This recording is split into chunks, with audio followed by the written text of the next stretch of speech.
Você sabe o que é ter saúde de verdade?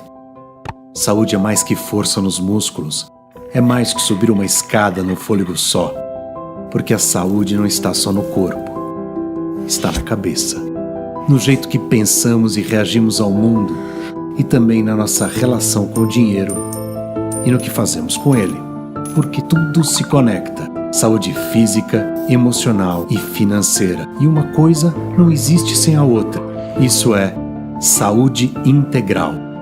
Você já pensou sobre isso? A Sul América já. E por isso evoluímos. Agora, somos seus parceiros de forma ainda mais completa, ainda mais perto de você, com produtos e serviços que ajudam você a cuidar do seu corpo, da sua mente e da sua saúde financeira. Assim, você pode tomar suas melhores decisões em todos os momentos. Com saúde integral para viver melhor por inteiro. Sul América. Boa tarde a todos. É com um grande prazer que iniciamos o painel 17 do 5º Congresso Internacional de Direito Tributário da BDF. Muito me honra estar aqui ao lado, ainda que virtualmente, de meus amigos e eminentes advogados, Dr. Gilberto Fraga, Dr. João Rafael, Dra. Ana Paula, Dr. Donovan. Boa tarde para vocês. Antes de passar a palavra aos palestrantes, eu gostaria de agradecer à BDF, em nome do seu presidente, Dr. Gustavo Brigagão, com quem, aliás, tive a honra de trabalhar por muitos anos, o convite que me foi feito para presidir esse painel. Também não poderia deixar de mencionar o ilustre e inesquecível Dr. Gilberto de Ocampo, homenageado do presente Congresso. Apesar de não ter conhecido pessoalmente, tive a honra de trabalhar em seu escritório e ver de perto a cultura jurídica que foi deixada por Gilberto. Gilberto, todos me falaram, é o tipo de pessoa inesquecível. Todas as pessoas que tiveram a honra de trabalhar com Gilberto sempre enalteceram a sua simplicidade, o bom trato, a cordialidade que tratava todos aqueles que tinham o prazer de conviver com o Dr. Gilberto. Pessoa iluminada, Gilberto sempre foi meticuloso no estudo das diversas áreas do direito.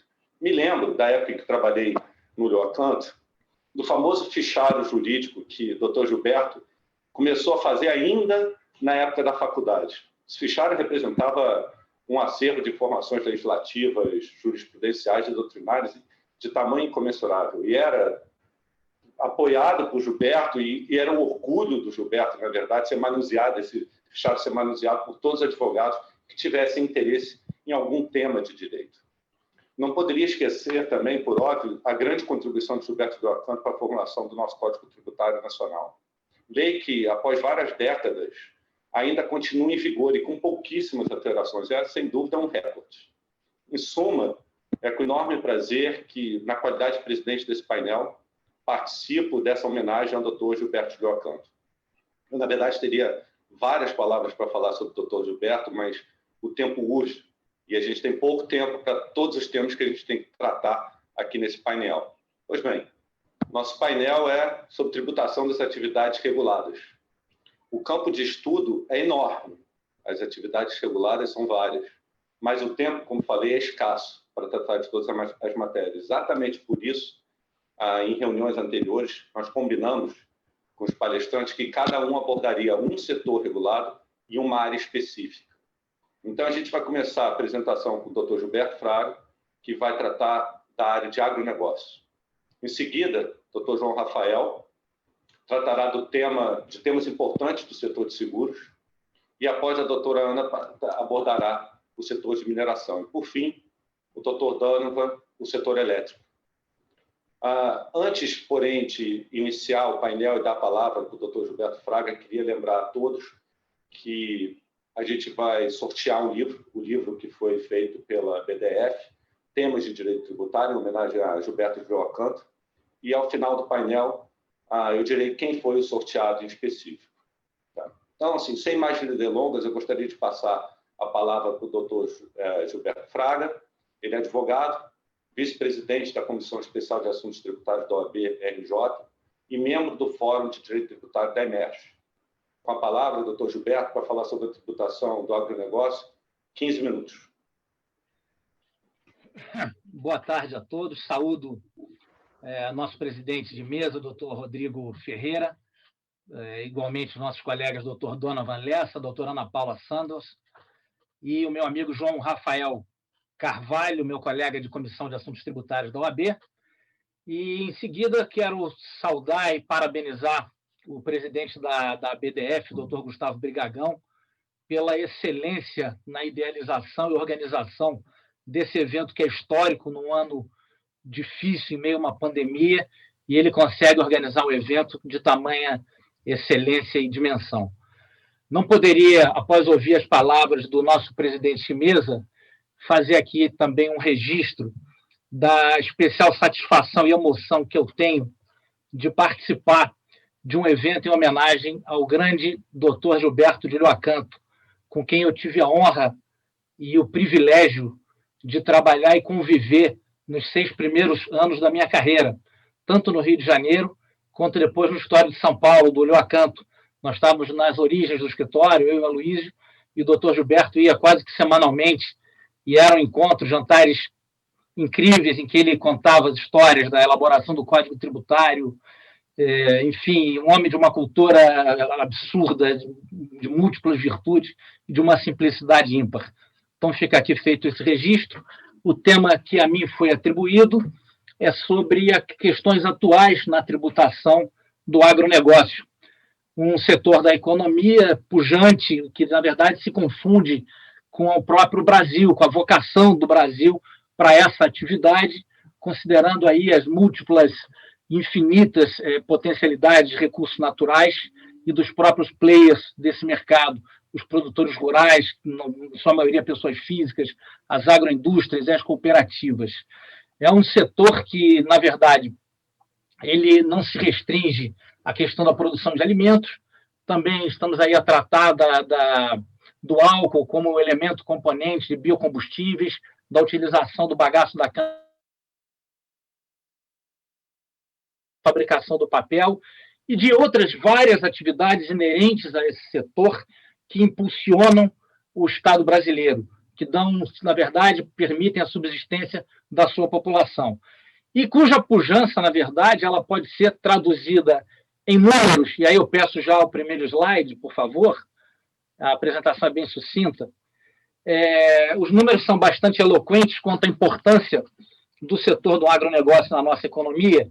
Em 2018, 489 bilhões em tributos recolhidos, 21,5% da arrecadação dos tributos no Brasil. Em 2019, houve um crescimento, 21,4% do PIB, e em meio a esse ano louco que nós estamos vivendo, a essa pandemia, com uma crise fiscal, com a economia, na verdade, indo quase para um abismo, esse foi o único setor que apresentou resultados positivos no segundo trimestre, algo em torno de 0,4%, mesmo em tempos de pandemia. E apesar dessa pujança, enfim, temos aí uma estatística que vem do IBGE, de que apenas 9,7% das isenções concedidas pelos diversos entes federativos dizem respeito a essa atividade do agronegócio. Ao mesmo tempo que tem uma importância ímpar para o Estado brasileiro, esse setor ele também se sujeita a uma série de peculiaridades, a uma série de agruras, tais como a sazonalidade da sua safra, a perecibilidade de determinados produtos, a influência de aspectos climáticos, a influência de aspectos biológicos, muitas vezes as pragas que podem botar por água abaixo toda uma safra, uma produção de um determinado período, e um valor agregado reduzido dos produtos agrícolas, que é mais uma das suas peculiaridades. E justamente em função da importância desse negócio para a economia brasileira e dessas peculiaridades, é que o Constituinte teve uma preocupação de, já na Carta Política de 88, estabelecer lá que a política agrícola será planejada e executada na forma da lei, levando em conta especialmente os instrumentos creditícios e fiscais.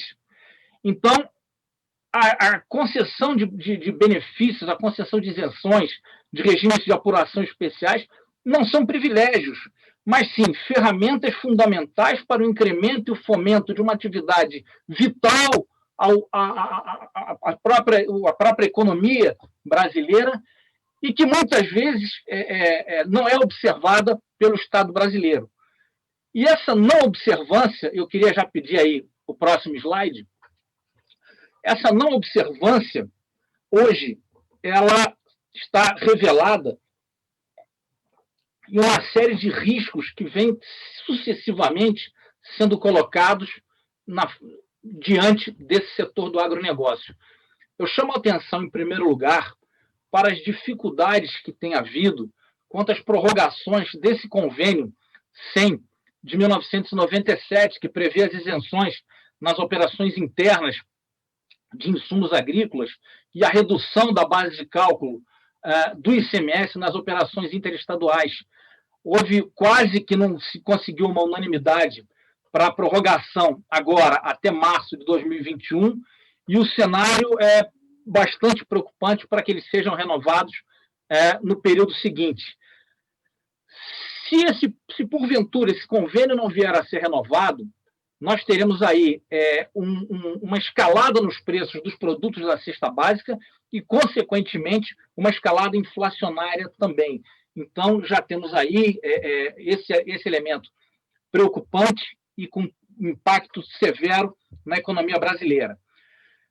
Adicionalmente a isso, existe aí em tramitação no Congresso Nacional a tal PEC paralela da Previdência, em que se pretende onerar as exportações quando feitas pelos players do agronegócio, pelas agroindústrias, pelos produtores rurais, quando feitas diretamente por aqueles que não se sujeitam ao recolhimento da contribuição previdenciária sobre a sua folha de salários.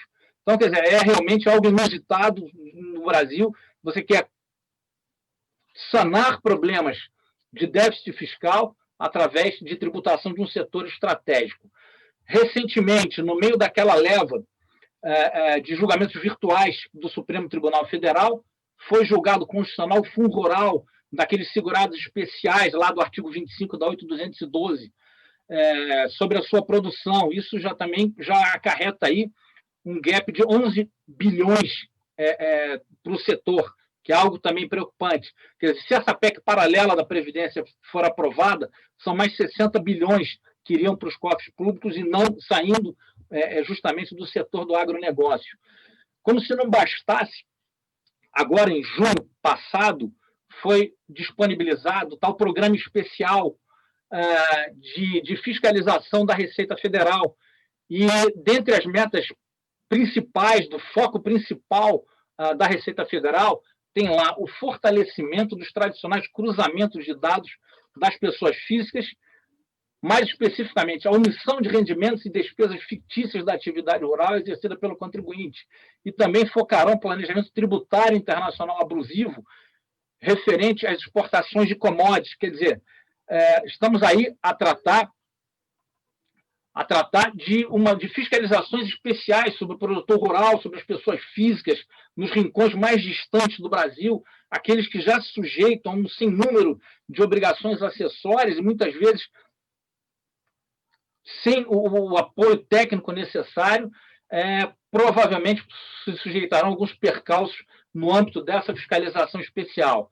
Os municípios também, no que se refere à questão da fiscalização e cobrança do ITR, têm sido bastante rigorosos no que toca aos critérios para apuração do valor da terra nula, a exigência dos ônus da prova dos contribuintes, e uma série de lançamentos de ofício vem sendo feitos sucessivamente ao longo desses últimos meses. E também uma questão que é de especial preocupação para o setor, e, aliás, para quase todos os setores da economia brasileira, é justamente a questão das restrições do crédito no âmbito da não cumulatividade do PIS e da COFINS. Ao contrário da não cumulatividade do IPI e do ICMS, eu estou correndo porque o tempo é curto, em que existe lá um mecanismo estampado na própria Constituição Federal, em que a gente está falando de tributos que incidem sobre produtos e mercadorias, e em que justamente a Constituição diz, olha, o imposto pago na saída, a ser pago na saída, será confrontado com aquele pago na etapa anterior. Já o PIS e a COFINS, como incidem sobre a receita total dos seus contribuintes, a mecânica ela é diferente, muito mais controvertida. Nós estamos falando de base sobre base. Então, o que seria que se cotejar seria justamente a receita oferida pela venda dos bens e serviços com os dispêndios utilizados na sua produção. E é justamente em função disso, desse conceito de insumo a ser cotejado com a receita a ser tributada, que muita dor de cabeça vem causando aos contribuintes brasileiros. No âmbito do agronegócio, essa dor de cabeça ela se torna ainda mais eloquente quando se tem em conta que, na verdade, a grande maioria dos insumos agrícolas são fornecidos pelos produtores rurais, 95% deles pessoas físicas. E, como se sabe, pela legislação, em regra, essas vendas não dariam direito ao crédito para fins de não cumulatividade do PIS e da COFINS. A solução encontrada foi criar aí as figuras do crédito presumido, mas que não abrangem a totalidade desses insumos. Há uma série de controvérsias também em relação a esses créditos presumidos, porque não satisfazem justamente a não cumulatividade para esse setor. Queria, por favor, o próximo slide.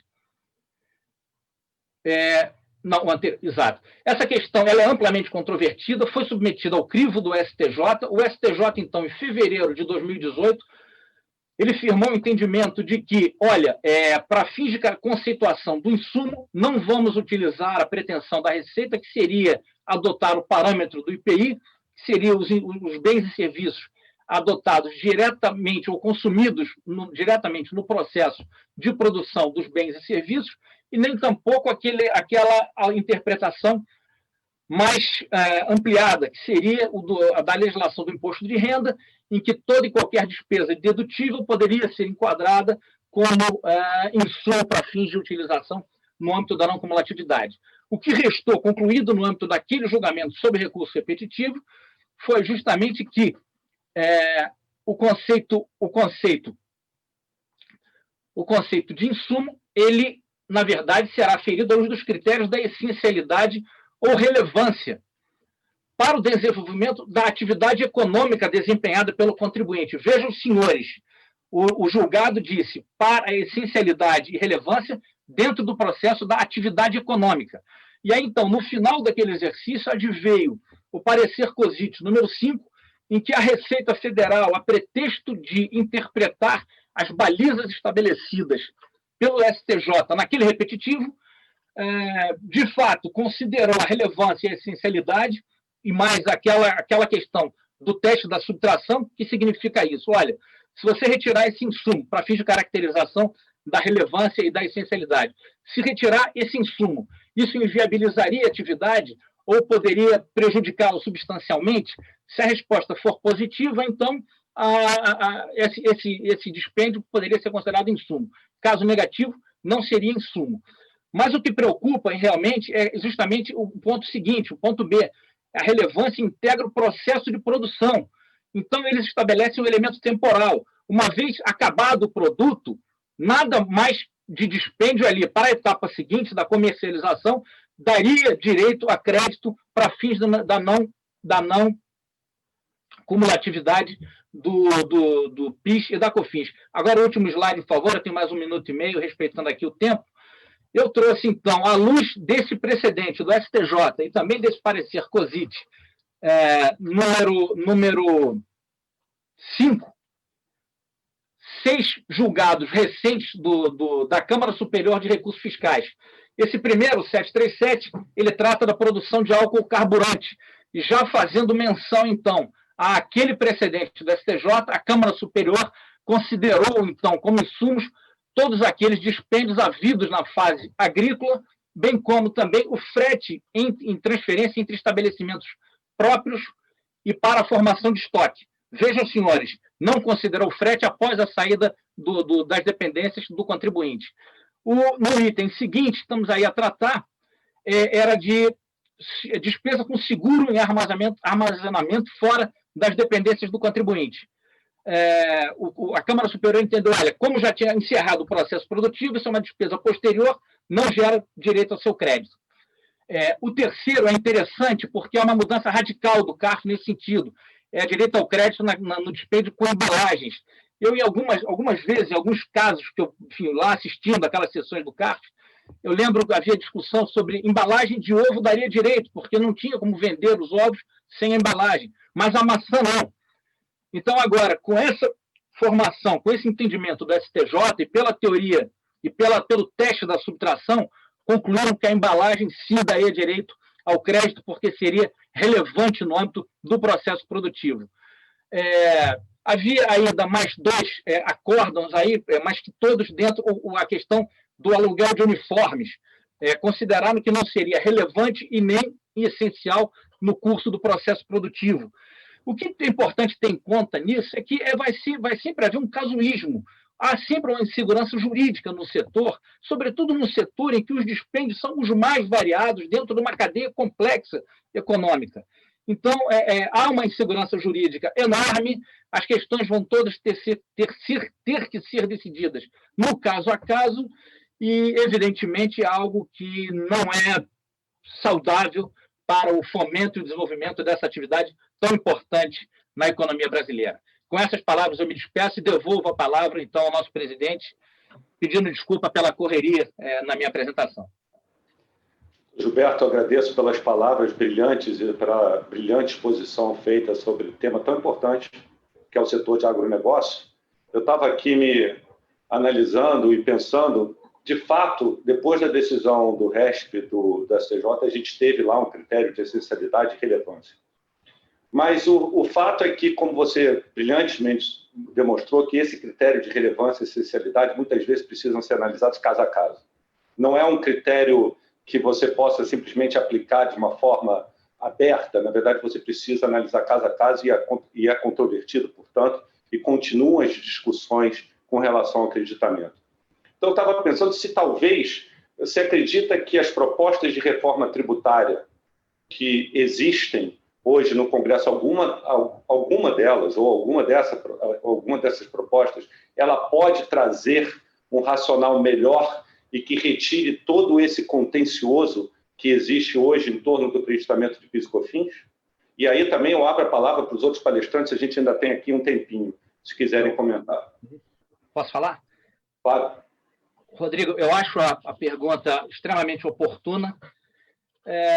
Realmente, eu me debrucei sobre esse tema em função dessa exposição e não se pode, à luz dos projetos que estão em tramitação no Congresso Nacional, extrair qualquer elemento de segurança jurídica, porque não há naqueles projetos de lei qualquer baliza racional no que se refere a atribuir garantia aos contribuintes do que efetivamente lhes assegurará direito de crédito. Se nós examinarmos aí cada um dos três projetos, a PEC 45, a PEC 110 e a PEC 3887, em relação ao setor do agronegócio, cada um traz as suas peculiaridades. E, em relação à PEC 45, ela junta 5 tributos, é um IBS federal, e é importante lembrar o seguinte: não há permissão para benefícios fiscais e nem previsão de tratamento diferenciado para qualquer setor da economia. Então, quer dizer, já é uma subversão completa ao próprio comando da Carta Constitucional, à luz do artigo 187, no que toca ao setor do agronegócio.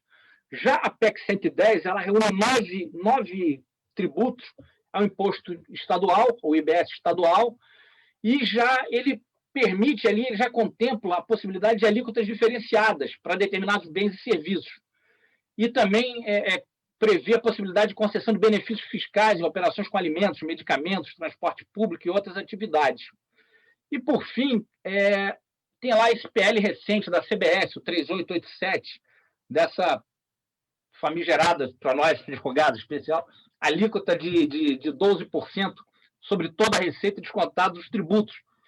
E ali há a possibilidade de concessão de regimes especiais de apuração, créditos presumidos e outros benefícios. O que é relevante em relação a esse PL 3887 é que nada é dito em relação à questão da alíquota zero, em relação a fertilizantes, adubos e outros insumos essenciais ao setor do agronegócio. Então, a gente não sabe exatamente, uma vez levada a efeito e aprovada essa lei, como ficaria a situação desses insumos que já se submetem à alíquota zero. Mas, respondendo concretamente a sua pergunta, pelos projetos que estão em tramitação no Congresso Nacional, não se tem como aferir segurança jurídica no que se refere aos créditos a serem utilizados para fins de não cumulatividade de IBS ou de CBS. Perfeito, Gilberto, já era o que eu imaginava. Mais uma vez, mesmo que se passar a reforma, teremos o mesmo contencioso com relação ao acreditamento. Exato.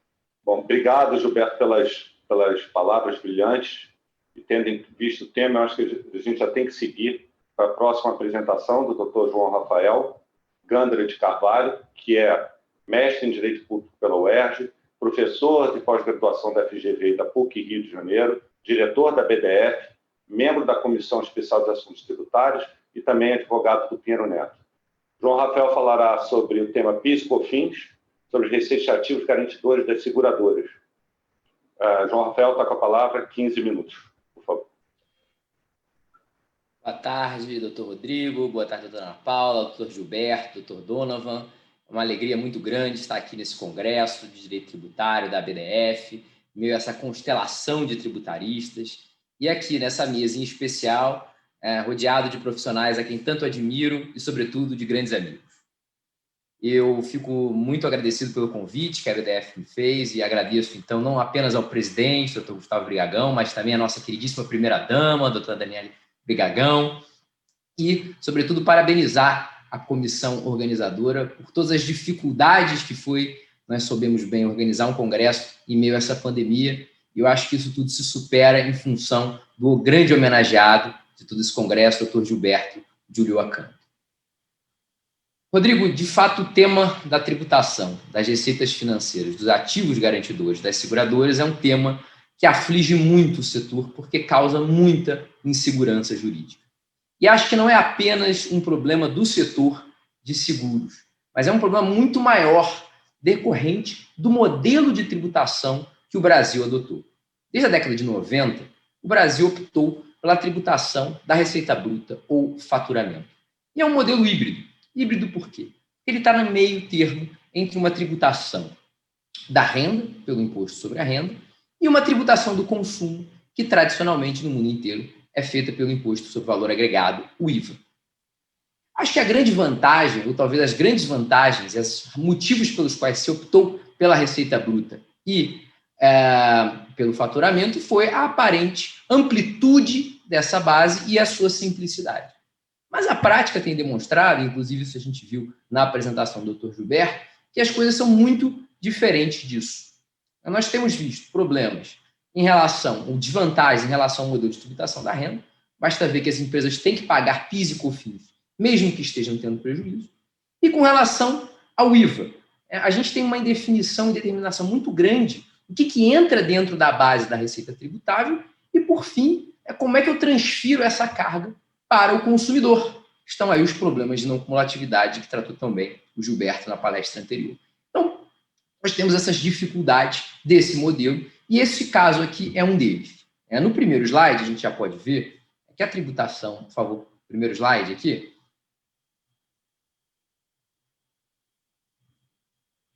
Acho que está aparecendo aí para vocês o primeiro slide já? Ah, maravilha, agora foi. O que são ativos garantidores e por que a Receita Federal pretende tributá-los? Vocês sabem, né, aquele velho ditado de que o seguro morreu de velho. Mas se você quiser matar uma seguradora, você tem que mirar nos ativos garantidores. Os ativos garantidores são os bens ou os direitos das seguradoras que garantem a solvência dessas seguradoras, que permitem com que elas arquem com todas as obrigações que decorrem dos riscos que elas assumem nos contratos de seguro. Então, por força de uma imposição regulatória, no artigo 84 do Decreto-Lei 73/66, as seguradoras têm que alocar uma parcela do prêmio que elas recebem em reservas técnicas. E a contrapartida são esses ativos garantidores. Esses ativos garantidores, na maior parte das vezes, eles são alocados em aplicações financeiras.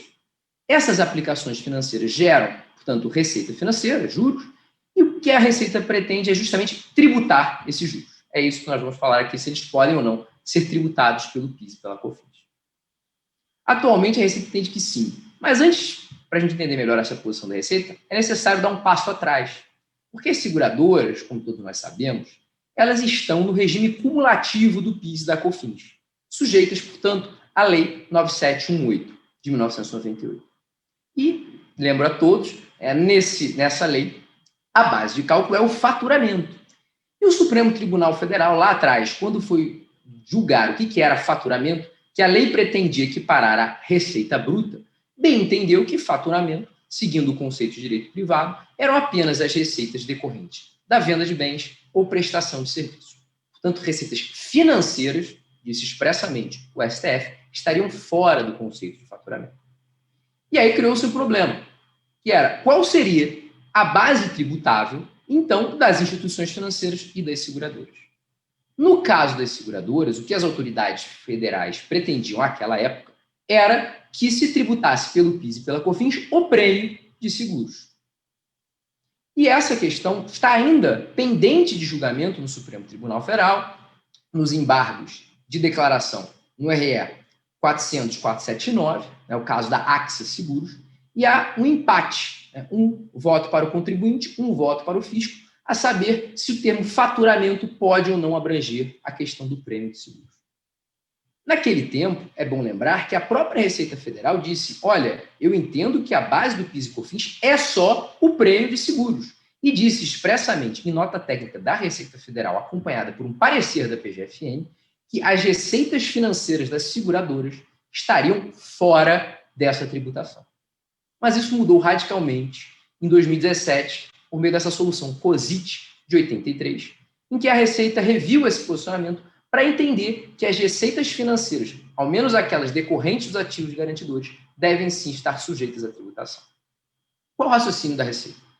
A Receita vai lá no artigo 12 do Decreto-Lei 1598, de 77, um dos incisos dispõe que é receita bruta, aquela receita da atividade ou objeto principal da pessoa jurídica, e entende que essas receitas financeiras se enquadrariam nesse conceito. Quais os dois motivos que a Receita entende isso? Basicamente, por entender que haveria compulsoriedade, ou seja, há uma obrigatoriedade regulatória de alocação por parte das seguradoras desse ativo garantidor e, consequentemente, da geração dessas receitas financeiras. E o segundo ponto seria a habitualidade com a qual essas receitas seriam oferidas. Então, a Receita conclui por esses dois argumentos que eles se enquadrariam, portanto, essas receitas como uma receita bruta das seguradoras e, portanto, tributável pelo PIS e pela COFINS. Mas no próximo slide, nós vamos ver que a situação é muito diferente dessa, pelo menos me parece, com todo respeito às autoridades fiscais, há três principais argumentos para se afastar essa tributação sobre as receitas financeiras. Em primeiro lugar, as receitas financeiras não são receitas da atividade principal da pessoa jurídica. Como a própria Fazenda já sustentou e a própria SUSEP entende, em nota técnica, inclusive expedida para todo o setor, a receita bruta da atividade de seguro é o prêmio, e só o prêmio. As receitas financeiras, elas são claramente uma receita acessória, que claramente não deveriam compor a receita bruta. Com todas as vênias, não impressionam os argumentos da compulsoriedade e da habitualidade. Rodrigo, você conhece alguma coisa mais compulsória do que o imposto? Ninguém conhece, o próprio nome já diz, ele é imposto. E o Supremo Tribunal Federal entendeu que o ICMS, mesmo sendo imposto, apesar de ser um ingresso, e apesar dele ser compulsório, o simples fato dele estar relacionado à atividade dos comerciantes não fazia dele parte da receita bruta daqueles contribuintes. Então, o argumento da compulsoriedade, com todas as vênias, não parece adequado para definir o que é ou não receita bruta, principalmente se tratando de receita da atividade principal. A habitualidade, tampouco. Imaginem o caso de uma indústria que tenha lá, por exemplo, um galpão, que ela não utiliza e ela aloca para um terceiro. Evidentemente que, como fruto desse contrato de locação, vão de surgir receitas habituais. Nem por isso a locação de bens imóveis vai se tratar na receita da atividade principal daquela indústria. Então, não me parece aqui que isso possa também ter o condão de transformar essa receita principal. Como eu disse, a receita financeira ela é o lastro da seguradora. E aí você perguntar qual é a função do navio? Exatamente que o navio precisa de um lastro. O navio tem que ter um lastro para navegar. Mas a função principal do navio não é ter lastro, a função do navio é navegar. Então, me parece tão evidente, essa analogia demonstra que claramente essas receitas não devem, assim, compor a receita bruta das pessoas jurídicas seguradoras. O segundo argumento é que essas receitas têm nítido caráter acessório. E aqui eu chamo a atenção porque a jurisprudência não se deu conta muito desse argumento, né, porque a própria lei 9.701 do PIS e a 9718 da COFINS, elas expressamente determinam que a base de cálculo do valor do prêmio, que seria a receita, em princípio, tributável das seguradoras, deve ser excluído, deduzido o valor alocado justamente nessas reservas técnicas. Ora, se essas reservas, se esse valor não é tributável, nem o valor principal para o PIS e COFINS, o que dizer da receita acessória? O Superior Tribunal de Justiça, no RESP repetitivo, já definiu que os juros, as receitas acessórias, eles devem ser tributáveis na medida do principal. Na verdade, definiu isso para imposto de renda, entendendo que se aquele juro incide sobre uma parcela principal que não é tributável, aquele juro também não deveria ser tributável. Se o principal é tributável, evidentemente o juro seria tributável. Mas aqui nós estamos tratando da mesmíssimo raciocínio. Ou seja, se aquela receita sequer é considerada tributável pelo PIS e COFINS, porque foi alocada em ativo garantidor, o que dizer do acessório que deveria seguir a mesma sorte do principal? Como eu disse, esse é um argumento que não aparece na maior parte dos precedentes, mas me parece uma questão bastante relevante a ser examinada ainda pelos tribunais. E o terceiro e último ponto é que as receitas financeiras, não apenas das seguradoras, mas de nenhum contribuinte, deveria compor a receita bruta tributável pelo PIS e da COFINS. E digo isso porque a Constituição, no artigo 195, quando ela outorga a competência à União para o PIS e para a COFINS, ela outorga a competência para tributar o faturamento ou a receita bruta da empresa. Então, claramente, o que é tributável é a atividade empresarial. E o Supremo Tribunal Federal já decidiu isso. Quando ele foi examinar o RE 606-107, tratando do caso dos créditos de ICMS dos exportadores que alienavam esses créditos, eles entenderam, o Supremo, que a receita dessa venda não poderia ser tributada. E o Supremo disse duas coisas muito relevantes naquele julgamento. A primeira é que receita contábil não é a mesma coisa que receita do ponto de vista jurídico.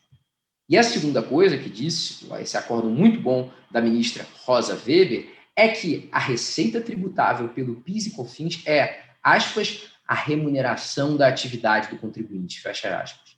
Então, como tributar algo que não decorre da atividade da seguradora? Não é uma receita dos seus clientes, é gerada pela instituição financeira em função do seu patrimônio, que inclusive não pode estar sujeito à atividade empresarial, porque não é lucro daquela seguradora, deve estar à parte para garantir a sua solvência. No próximo slide, e último, a gente trata muito rapidamente de como está a situação na jurisprudência. No CARF nós temos acórdãos favoráveis ao contribuinte e acórdãos desfavoráveis. Curioso é que os acórdãos desfavoráveis foram todos eles proferidos pelo voto de qualidade, ou voto duplo, como melhor define meu claro amigo Fábio Martins de Andrade. Nos TRFs, nós temos uma jurisprudência fundamentalmente centrada em que a tributação da receita bruta deveria abranger a totalidade das receitas, sem, com todas as vênias, explorar todos os detalhes e minúcias dessa que é uma questão muito mais complexa do que isso, me parece. E, por fim, no STJ havia um caso em que se imaginava que esse tema iria, então, chegar à corte. Era um caso da Chubb Seguros, e um RESP, esse RESP acabou sendo provido pelo ministro Herman Benjamin, não no mérito, mas sim para que voltasse ao tribunal ACO para deliberar sobre questões que não teriam sido apreciadas. Então, o ponto é, não temos ainda um precedente do STJ sobre essa matéria, o que significa que o tema está totalmente em aberto e me parece ainda um pouco mal resolvido. Uma última nota com relação à CBS, Rodrigo.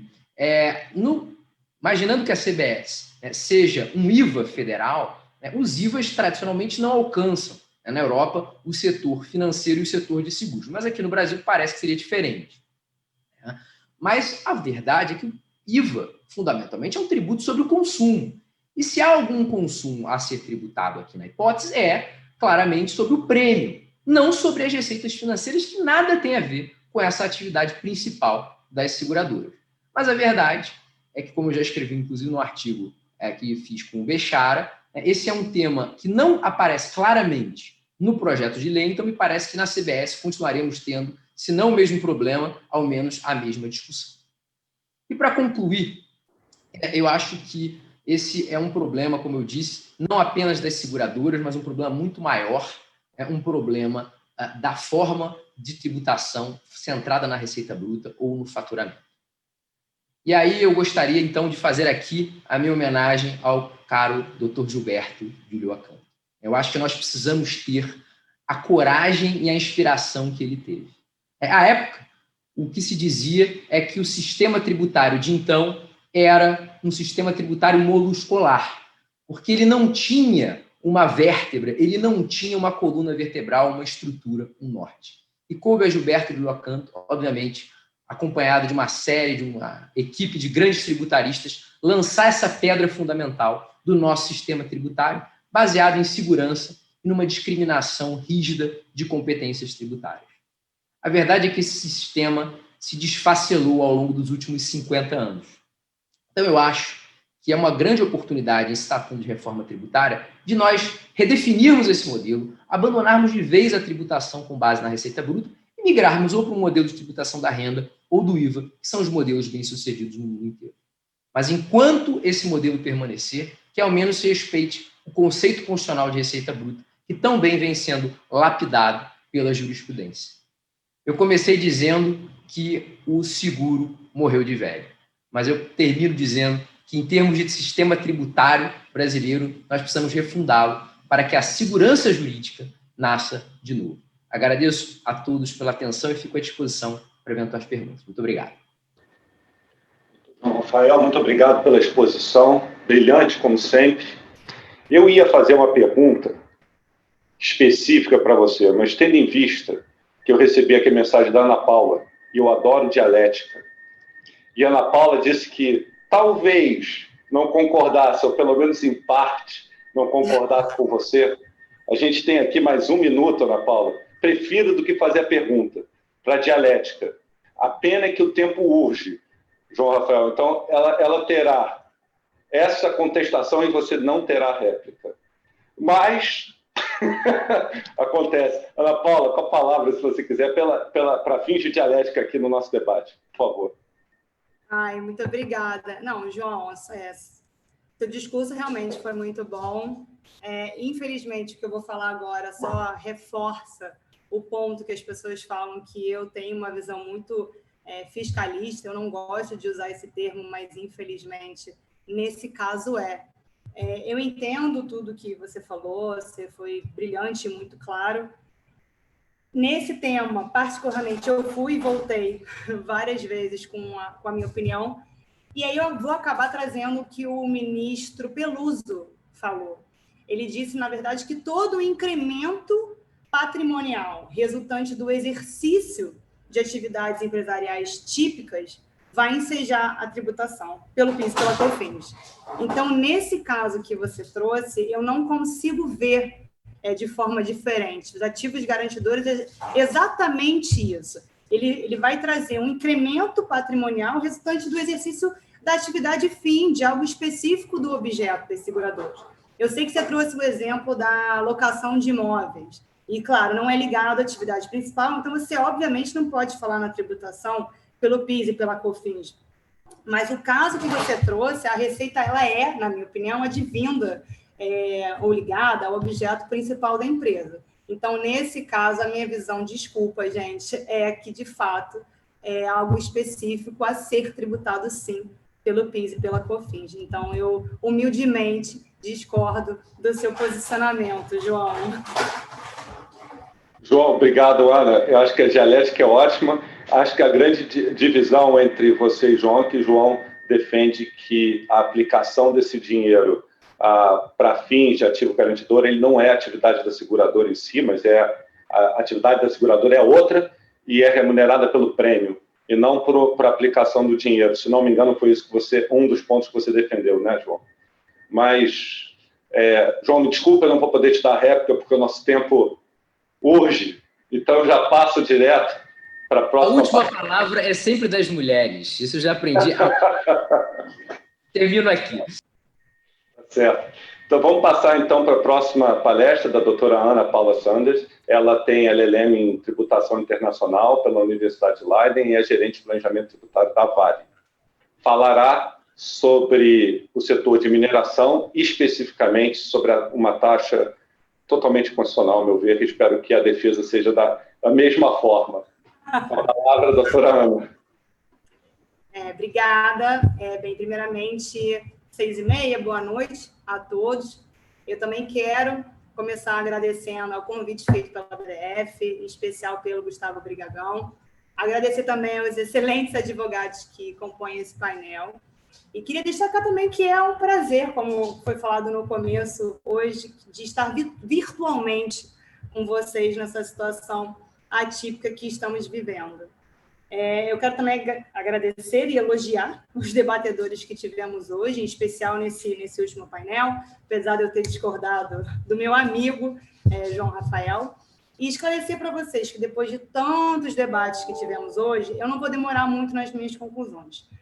Na verdade, eu também não fiz uma apresentação, porque a minha ideia inicial era diferente do que eu vou apresentar para vocês hoje.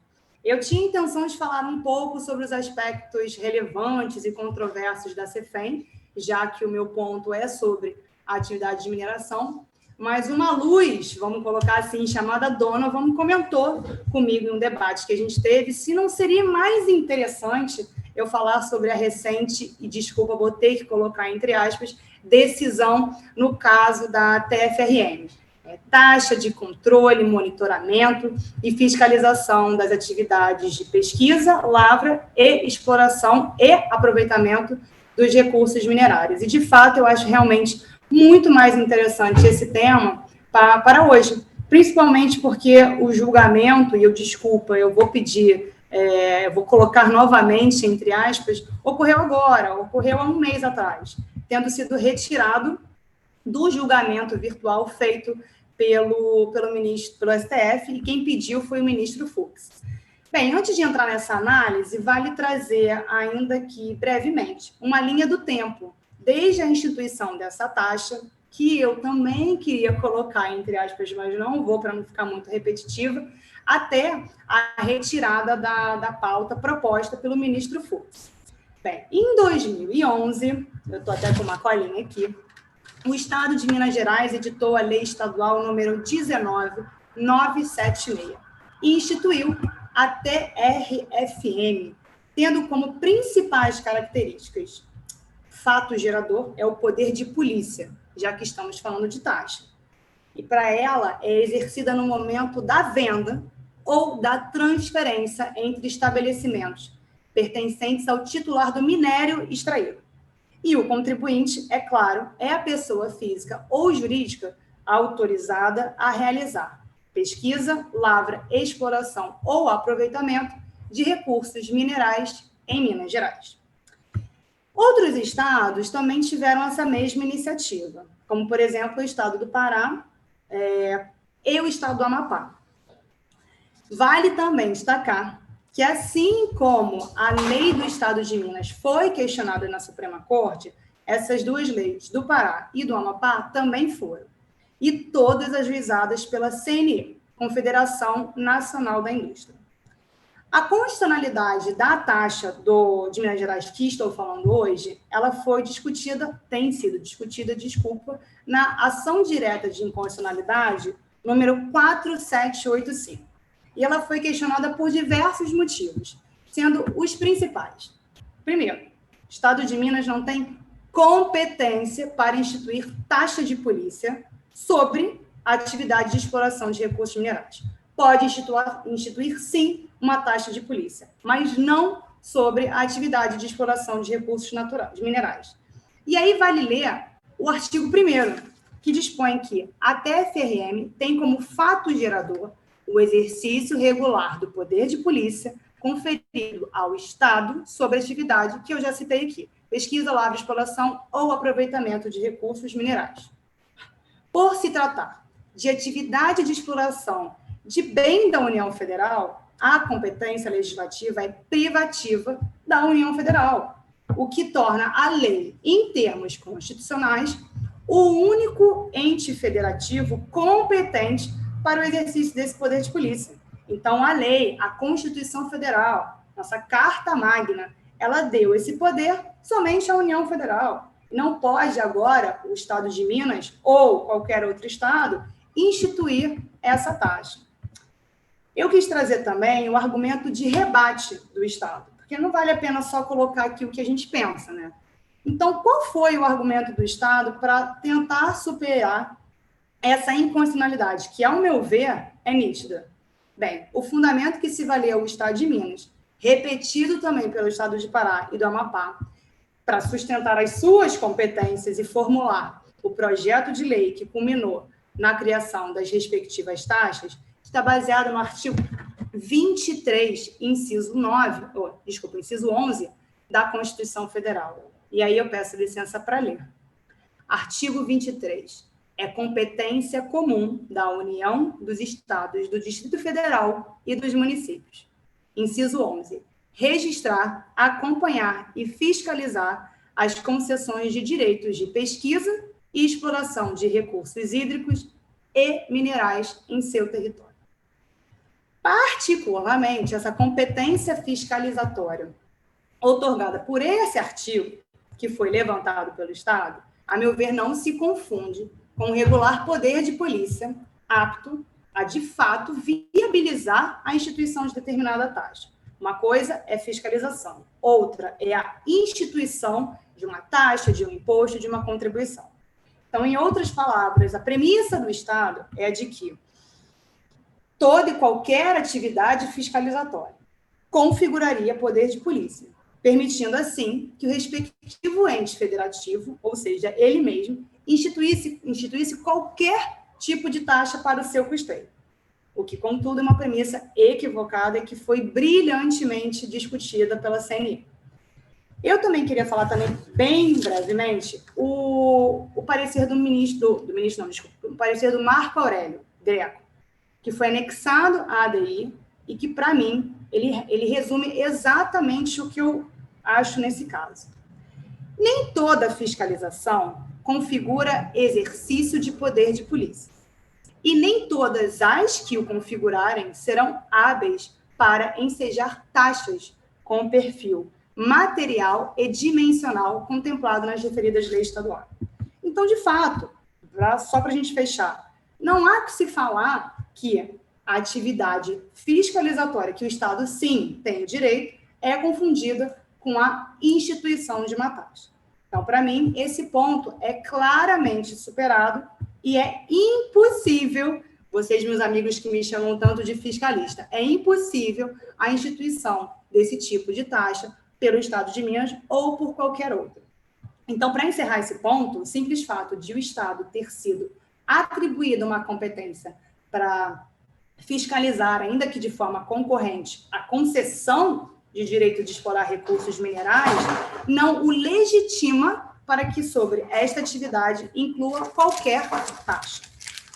Bem, no começo dessa apresentação, eu queria ter usado as aspas também para dizer que o Estado de Minas chama de taxa algo que não pode ser assim chamado. Para mim, também é evidente que não se trata de taxa, pois há uma nítida incompatibilidade do fato gerador com a natureza do tributo instituído por ele. Estamos falando de atividades que não se constituem como poder de polícia. Então, se há um aspecto temporal desconectado de uma atividade de fiscalização, não podemos afirmar que se trata de uma taxa. E eu acho importante também trazer para vocês um dado que foi destacado pela CNI. Essa taxa trouxe para os cofres do Estado 316 milhões de reais. Então, você percebe nitidamente, só pela leitura desse número, que não se trata de algo que não seja imposto. Eu não queria usar essa palavra. Mas a gente percebe que a lei criou uma taxa quando, na verdade, se trata de um imposto disfarçado, haja vista o caráter arrecadatório. 316 milhões de reais, em nenhum lugar pode ser considerado um valor apto a ser trazido por uma taxa. Isso é um número geralmente envolvido quando se trata de imposto. E o próprio STF, em diversas outras ocasiões, já destacou que, para que qualquer taxa seja considerada constitucional, deve haver, obrigatoriamente, uma correspondência entre aquilo que você exige, o valor que você exige de fato, e o custo da atividade estatal. 316 milhões para pesquisa de recursos minerais não seria o caso. Eu também queria trazer mais uma inconstitucionalidade. A própria base de cálculo escolhida também mostra que se trata de um imposto disfarçado. Eu reforcei muito aqui que o fato gerador da taxa, da TFRM, foi definido no artigo 1º. São 4 palavras principais: pesquisa, lavra, exploração ou aproveitamento de recursos minerais, que se considera ocorrido no momento da utilização do minério em processo de industrialização.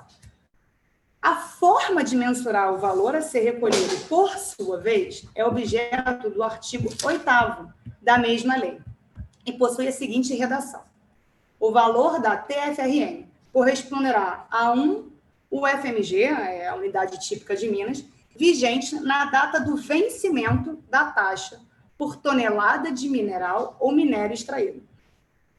Eu estou rindo, mas, em outras palavras, a base de cálculo da TFRM é a quantidade de toneladas de mineral ou minério extraído pelo contribuinte. E a principal pergunta que se faz, e muito bem destacada pela CNI, é qual é o nexo desse ponto com a fiscalização. E é exatamente isso que tem que ser respondido. Como estamos falando de taxa, apenas o custo do serviço deve ser o parâmetro a orientar a base de cálculo. Nada além do custo do serviço. Eu não posso arbitrar um valor e considerar que isso é, de fato, uma taxa. Então, se não há um nexo lógico entre a hipótese de incidência e a base de cálculo, eu vou simplesmente rasgar o próprio CTN, porque eu descaracterizo o próprio conceito do que é uma taxa. Então, em termos práticos, o que significa essa base de cálculo escolhida pelo legislador? Basicamente, a cada tonelada de produto mineral, o contribuinte deve pagar uma unidade ao FMG, né, a título de TFRM, de forma que quanto maior a sua produtividade, maior será o valor da taxa a ser arrecadada. Ainda que em termos de fiscalização, de novo, voltando ao conceito básico do que é uma taxa, exija tanto quanto, ou até menos, que outros contribuintes que tenham menor produtividade. O que se tem é que a base de cálculo da TFRM leva em consideração a capacidade contributiva da pessoa autorizada, e não o custo da atividade estatal de polícia. Então, logo, não se trata de taxa. E aí, me levantando a bandeira aqui de ser uma pessoa, sim, pró-contribuinte, eu não vejo como é possível defender que haja uma relação entre a tonelada de produto mineral extraído e o custo da atividade estatal exercida, seja pelo registro, acompanhamento ou a fiscalização das atividades. E trazendo para a prática, no meu caso, que trabalho no setor de mineração desde sempre, praticamente, não há como se afirmar que a fiscalização das concessões de direito de pesquisa e exploração de uma tonelada de um produto mineral seja igualmente dispendiosa para o Estado de Minas, independentemente da substância extraída. Como é que eu vou comparar, pessoal, a extração de minério de ferro com a extração do diamante? São minérios completamente distintos. E isso deveria ter sido observado pelo STF e não foi. Então, já indo agora para o final, a pergunta, então, que se faz é por que, diante de todas essas evidências, e que não são novas para o STF, vide o caso do setor de petróleo e gás, tivemos uma análise da Corte completamente diferente dos julgamentos anteriores. Então, na verdade, o julgamento ele foi interrompido a pedido do ministro Luiz Fux, mas antes da interrupção, o placar do julgamento estava 6 votos a favor da constitucionalidade da norma contra 3 contrários, indo de forma completamente distinta de diversos outros julgamentos feitos pela Corte. Então, o cenário que se tem agora, e que o julgamento deve ir para plenário, mas que ainda não tem uma data definida. Então, como não houve também uma disponibilização dos votos, eu vou fechar de forma bem sucinta.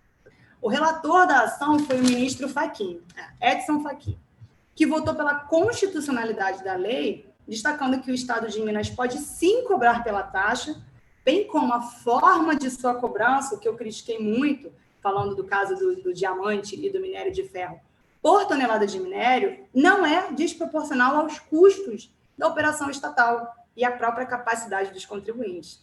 Os ministros Celso de Mello, Carmen Lúcia, Alexandre de Moraes, Ricardo Lewandowski e Dias Toffoli acompanharam esse entendimento. O ministro Marco Aurélio, Roberto Barroso e Gilmar Mendes, eles divergiram do relator e destacaram que a taxa criada pela lei mineira excede, de fato, os custos da atividade estatal e, portanto, é claramente inconstitucional. Mas o melhor e o mais interessante é que, à medida que os ministros foram votando na sessão virtual, e, claro, para quem é do setor de mineração, as mensagens de surpresa em WhatsApp não paravam de chegar. A CNI começou a advogar para que o caso fosse julgado em plenário. E era isso que todos estavam esperando, né? O famoso pela ordem, se o julgamento não tivesse sido de forma virtual. E de forma mais gestosa, o advogado da CNI justificou a extrema necessidade de retirada da sessão virtual, porque o entendimento da Corte estava divergindo de outros julgamentos recentes feitos pelo tribunal. Então, para fechar, e o que o STF deveria levar em consideração agora é o julgamento ocorrido no Rio de Janeiro sobre a taxa de controle, monitoramento e fiscalização ambiental, a TFPG, criada pelo Estado do Rio. Na ocasião, decidiu-se que a base de cálculo escolhida, que era o barril de petróleo, igualzinha ao que a gente tem aqui na mineração, não guarda congruência com os custos da atividade de fiscalização. Eu trago também a TRFH, que é o recurso hídrico do Amapá. Também foi declarado ilegítimo, sob o entendimento de que não haveria equivalência entre o valor exigido do contribuinte e os custos referentes à taxa, ao poder fiscalizatório do Estado. Então, só para concluir, apesar de o placar parcial da ação direta de inconstitucionalidade sobre a TFRM ter surgido de formação de maioria do plenário, 6-3, a discussão, ainda bem, não está encerrada. O pedido de destaque em ambiente virtual hoje muda tudo, e seja o reinício do julgamento em sessão presencial, de acordo com as normas internas do STF. Portanto, ainda que seja mantido o entendimento de cada ministro que já se pronunciou nesse plenário virtual, um dos 6 votos pela constitucionalidade, ou seja, pela improcedência da ação da CNI, foi proferida pelo ministro Celso de Mello, que antecipou a sua aposentadoria agora em outubro. Então, o novo ministro a ocupar o cargo em substituição terá a oportunidade de votar na ADI, sendo que apenas 5 da nova composição a ser formada já se manifestaram contrários ao pedido da ação. Então, resta agora torcer, e eu que sou do ramo de mineração, torcer muito para a consolidação favorável do posicionamento aos contribuintes. É isso, espero que tenham gostado, muito obrigada. Muito obrigado, Ana. Eu teria algumas perguntas para fazer, eu também abriria a palavra para ver se o João agora, ele dava a tréplica, mas a gente está chegando ao final do painel e temos que ouvir aqui a palestra também, que é muito interessante, que o Donovan Maza vai nos proporcionar. Então, vamos direto para a palestra, porque o tempo está chegando ao final.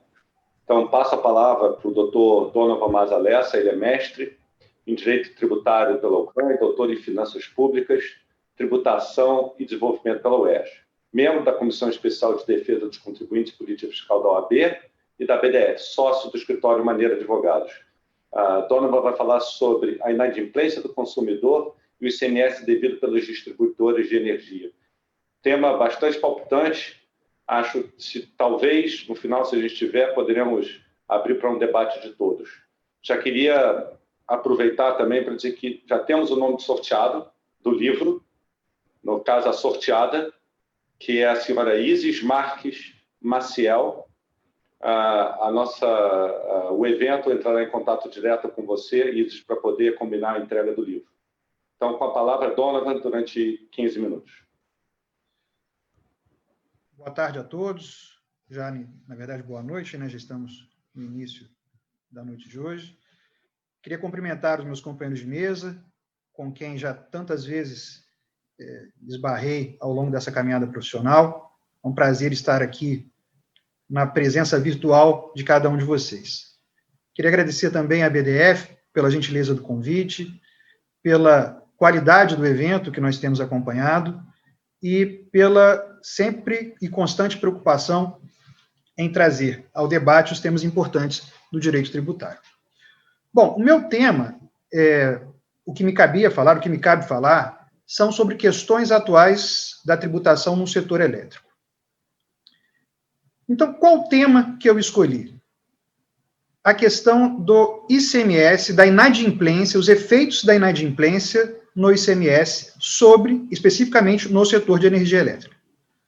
Bom, a primeira pergunta que vocês devem fazer é, esse tema não é tão novo assim. Então, por que ele está aqui num painel de atualidade sobre a tributação do setor elétrico? Basicamente porque esse ano, e já no ano passado, as empresas concessionárias de energia elétrica, a Light individualmente e a Abradi como associação, eles ingressaram no recurso extraordinário, que tem repercussão geral reconhecida, que irá julgar o tema. Justamente porque foi possível perceber que há hoje, após uma série de julgados do Supremo a respeito do ICMS e da maneira como o Supremo está lidando com a figura do consumidor no ICMS, a necessidade de trazer este tema a debate para que o julgamento que será feito pelo Supremo tenha também, por ótica, estes precedentes que são recentes e que não estavam postos no debate quando o tema chegou ao STF. E mais, esse tema ganha especificidades para o setor elétrico, especificidades muito importantes, que nós vamos colocar aqui um pouco mais adiante. Bom, em relação à tese em si, não me cabe fazer maiores comentários aqui. Acredito que a maioria dos que já estão nos assistindo já ouviram falar ou conhecem o debate. Basicamente, é saber se, após a prestação do serviço ou a venda da mercadoria, quando o consumidor não paga, o vendedor ou o prestador, se ainda assim o contribuinte de direito deverá recolher ou não o ICMS. Na verdade, ele recolhe o ICMS imediatamente, a partir do momento em que ele emite a fatura, no caso do setor de energia elétrica, mas quando o consumidor deixa de pagá-lo, e quando esta inadimplência se torna absoluta, ou seja, quando já não há mais a expectativa de receber o débito, a dívida que o consumidor deixou em aberto, a pergunta é, nessas circunstâncias de inadimplência absoluta porque é reconhecida pela legislação do imposto de renda, que permite que os contribuintes deem baixa nesses valores a título de perda, quando já não há mais expectativa de receber os valores por parte dos consumidores. Quando isto ocorre, o imposto, o ICMS, que o contribuinte pagou, deve-lhe ser devolvido de alguma forma, seja por meio de uma compensação direta na escrita fiscal do contribuinte ou por meio da repetição de um débito, pela devolução em espécie? Esse é o debate. A tese se põe da seguinte forma. O ICMS é um imposto sobre o consumo. Ele é feito para gravar a riqueza revelada no consumo da mercadoria ou do consumo do serviço. E isso é um mandamento constitucional, porque o ICMS é não cumulativo, e ele é não cumulativo justamente porque se está diante de um tributo sobre o consumo que importa num mecanismo que a tributação atinja somente e totalmente o consumidor. Por isso, a não cumulatividade, para que os agentes econômicos, ao longo da cadeia, não tenham que suportar o ICMS, repassando integralmente ao consumidor final. E também porque o ICMS é seletivo. Ao colocar a seletividade como princípio ligado ao ICMS, o Constituinte deixou claro, olha, o que importa é saber o que está sendo comprado, a riqueza de quem compra. Se vendo algo que é essencial, que é consumido, então, pelas pessoas de menor renda, a alíquota do ICMS deve ser mais baixa. Se vendo algo de luxo, um artigo de luxo, a alíquota tem que ser maior. Essa essencialidade que está no ICMS não pode deixar nenhuma dúvida de que o ICMS é um imposto sobre o consumo. Então, a riqueza que importa é a do consumidor, que ele revela quando compra. Mas e quando o consumidor compra, mas não paga? O vendedor vai ter que arcar com este ICMS? Essa é a pergunta. Recentemente, o Supremo, nem tão recente assim, mas o Supremo julgou a questão do ICMS na base de cálculo do PIS e da COFINS, né, o RE 574706. Ao julgar este recurso, o Supremo entendeu, e todos vocês sabem, isso é tema para lá de batido, que o ICMS não é receita do contribuinte, do vendedor, do prestador, porque ele é integralmente repassado para o Estado. Mas note, o pressuposto que o Supremo usou é de que o contribuinte de direito não paga o ICMS, ele apenas arrecada o ICMS, tira o ICMS das mãos do consumidor e repassa para o Estado os valores que lhe foram entregues pelo consumidor. O termo repassado, esse entendimento de imposto repassado, consta na maioria, se não na totalidade, dos votos dos ministros do Supremo ao analisar essa questão. E agora, mais recentemente, o Supremo julgou a questão da criminalização do ICMS declarado e não pago, né? Isso é uma decisão bastante criticada pelos contribuintes, mas que segue um racional que é o mesmo racional da exclusão do ICMS da base de cálculo do PIS e da COFINS.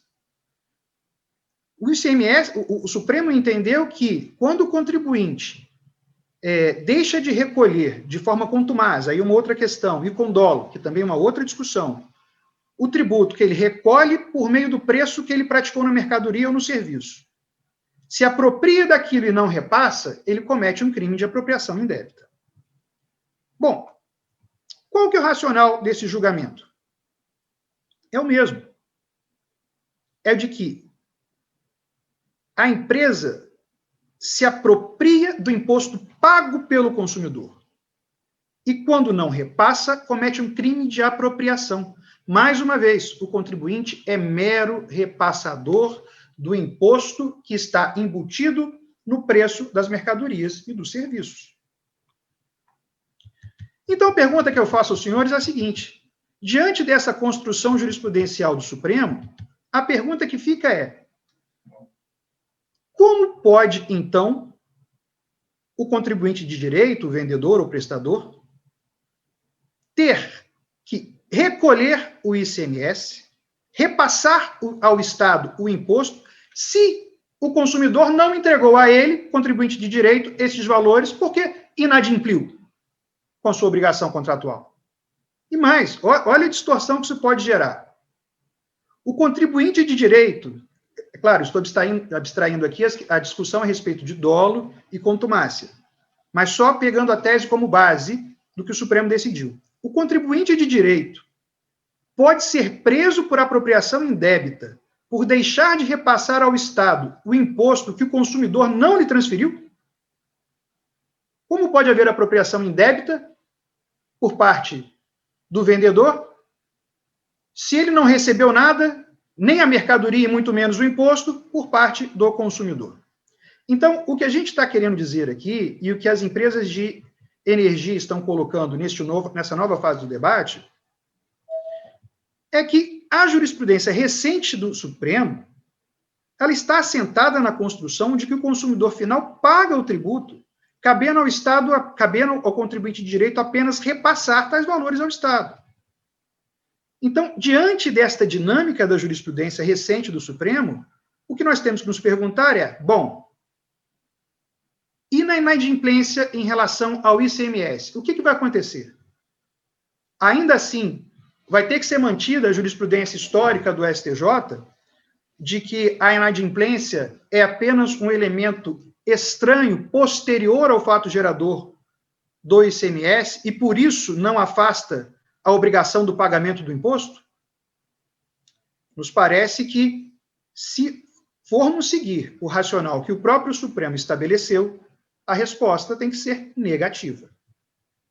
Por fim, em relação ao setor elétrico, existe uma peculiaridade que é bastante relevante e que também foi levada aos autos deste RE com repercussão geral, que diz respeito ao seguinte: o STJ, ao julgar questões relacionadas à demanda contratada, ele entendeu que, no caso específico dos serviços concedidos, muito especialmente no caso do serviço de energia elétrica, o consumidor final, aquele que adquire a energia, é quem tem legitimidade para questionar judicialmente o ICMS e pedir a devolução do ICMS indevidamente embutido em suas contas, em suas faturas de energia.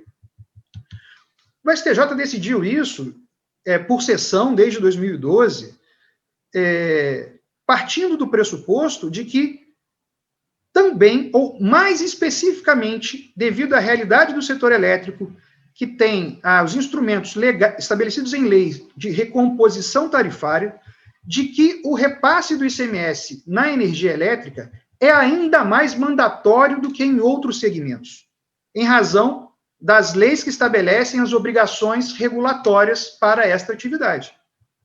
E o STJ chega a concluir, a falar da seguinte maneira em seus acórdãos, tanto de repercussão geral, quanto o anterior, que foi tomado na sessão. Palavras do STJ, não são minhas. A situação do consumidor aproxima-se muito, se é que não coincide com a do substituído tributário. E mais, no regime de distribuição de energia elétrica, a concessionária assume o papel de contribuinte de direito apenas formalmente, assim como o consumidor também assume a posição de contribuinte de fato em caráter meramente formal. Ou seja, o STJ está dizendo que, especificamente para o setor elétrico, o consumidor é, no final das contas, o verdadeiro, se é que eu posso chamar assim, sujeito passivo da obrigação tributária. Apesar de ser contribuinte de fato, a peculiaridade que se tem de um consumidor que não pode escolher outro prestador, claro, estou falando do consumidor cativo, não dos grandes consumidores que compram no Mercado Livre, faz com que ele, na verdade, seja o verdadeiro contribuinte do ICMS. Mas isso quem está dizendo é o STJ, não sou eu. E tanto é assim que é o consumidor da energia que pode ajuizar a ação, ao contrário do que o STJ já decidiu para outros setores da economia, de discussão a respeito do ICMS, da validade do ICMS, que está embutido no preço que o consumidor paga. Esta questão peculiar do setor de energia elétrica, estabelecida com base num racional do STJ, precisa ser levada em consideração pelo Supremo quando o Supremo for julgar a questão da inadimplência. A nosso ver, a inadimplência no caso do ICMS, a inadimplência absoluta no caso do ICMS, afasta, sim, a incidência do imposto, de modo a permitir a repetição do indébito quando esta inadimplência se caracterize como absoluta, para todos os segmentos. Por quê? Porque o Supremo Tribunal Federal está tomando este caminho nos recentes julgados. E segundo, ainda que assim não seja, especialmente para o setor de energia elétrica, tem que ser olhado com mais cuidado, porque o próprio STJ está fazendo uma aproximação do consumidor com a figura do contribuinte do imposto. Rodrigo, eram essas as considerações que eu tinha para fazer e fico à disposição para o debate. Doutor Donovan, muito obrigado pelas palavras, uma tese realmente muito interessante que me chamou muita atenção, porque, como a gente sabe, o STF ele já decidiu no passado que a mera inadimplência não faria com que o contribuinte deixasse de recolher, por exemplo, o PIS e COFINS.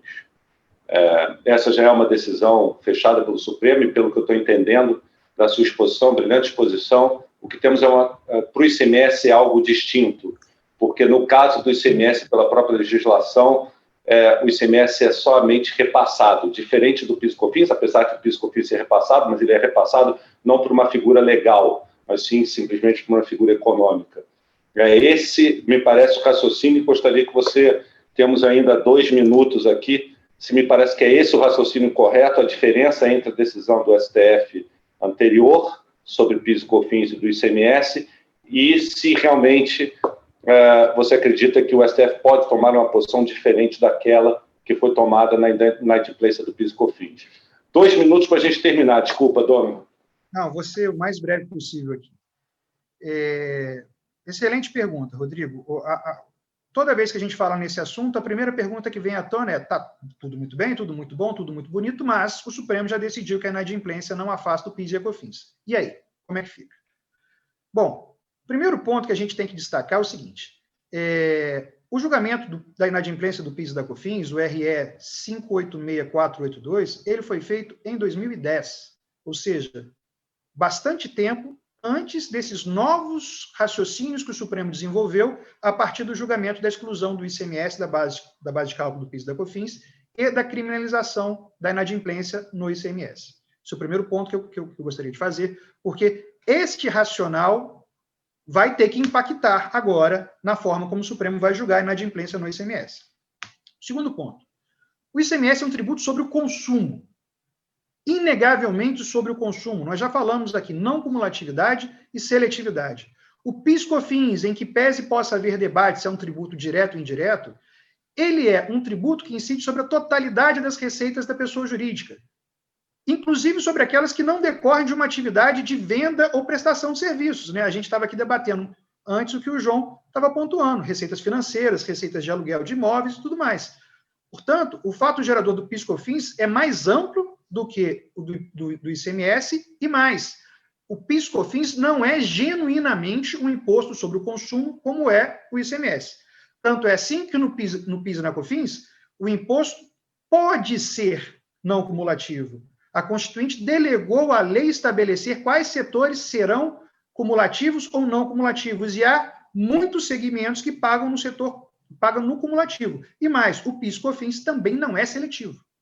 Então, há diferenças muito relevantes que não tornam possível transferir o raciocínio automaticamente do que foi julgado no PIS e na COFINS para o ICMS. E o último ponto sobre esse tema é que o Supremo, quando julgou a inadimplência do PIS e da COFINS, ele não abordou o tema como se estivesse diante de uma inadimplência absoluta.